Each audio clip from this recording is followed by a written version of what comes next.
Vous pouvez commencer à poser la première question. Moi, je prends un plan en large, et puis après, quand il y a la question, je me focalise sur la personne. Voilà. On fait un essai? Oui, oui. Ça vous va C'est là? bon, oui, oui, très bien. Rigolo. Vous m'entendez? Oui, oui, j'ai du niveau. Il faudra parler fort, pas fort. Normal, comme d'habitude. Normalement. Non, mais moi, je Comme peux- d'habitude, pas dans un amphi, mais un peu plus fort que dans l'intimité, voilà, comme on parle habituellement.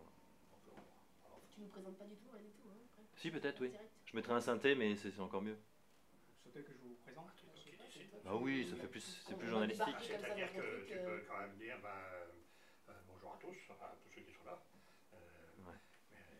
Merci d'accueillir nos choquis, nos représentants du droit ou Oui, de j'allais toute dire, façon, ils vous etc. connaissent, donc je vous présente juste par les noms, hein, d'accord? Oui. Ah oui, tout le monde, Professeur des Frima titres, et c'est puis pas des titres. professeur Quinton.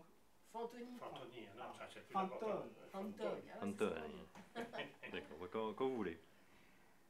Bonjour à tous. Nous avons le plaisir d'accueillir nos chers professeurs de Lille, professeur Frima, Bonjour. professeur Fantoni. Bonjour. Merci d'avoir accepté de nous répondre, de nous éclairer sur quelques pistes, notamment sur la qualité de vie au travail et sur la place de notre santé au travail dans cette démarche. Que représente pour vous la qualité de vie au travail? Bonjour à tous. Je vais vous étonner. La qualité de vie au travail, pour moi, ce n'est pas un concept de santé-travail.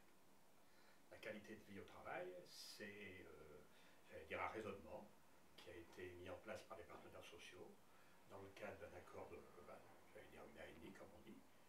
Et c'est vrai que les partenaires sociaux se sont mis d'accord sur cette QVT parce que sans doute, ils n'arrivaient pas à se mettre d'accord sur d'autres paramètres, que ce soit des problématiques de réparation, que ce soit des problématiques de normes réglementaires, VLE.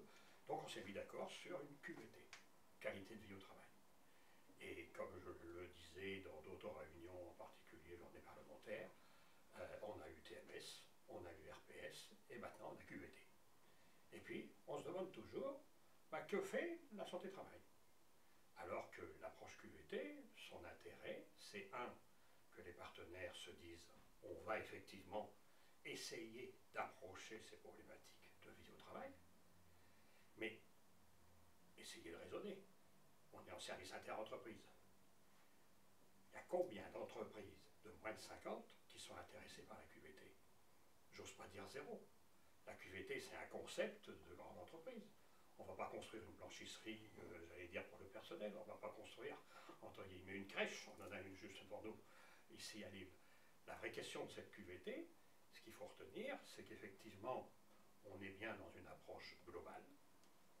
Et c'est vrai qu'on est bien en interface avec la problématique de la santé-travail.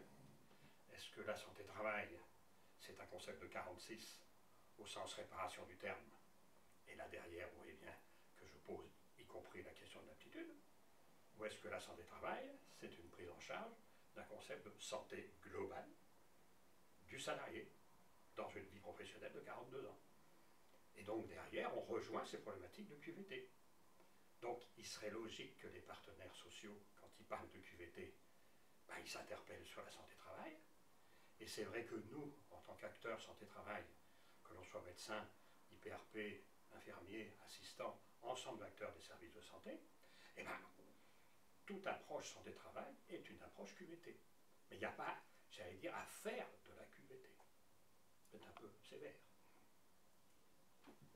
Merci pour cette réponse. Nous allons revenir plus tard sur des détails justement sur la notion de prévention et sur la santé globale. Quelle est notre plus-value justement dans la qualité de vie au travail pour nos entreprises? Comme vous le disiez tout à l'heure, notre cœur de métier, c'est quand même 83% de TPE de moins de 10. Comment pourrions-nous les aider? Quelle place occupons-nous et quelle place pourrions-nous occuper pour les aider?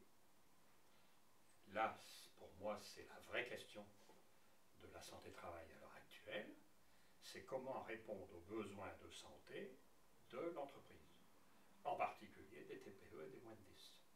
Et donc derrière, effectivement, notre dispositif législatif et réglementaire nous impose encore des visites médicales, entre guillemets, d'aptitude qui évolueront peut-être avec les futurs décrets.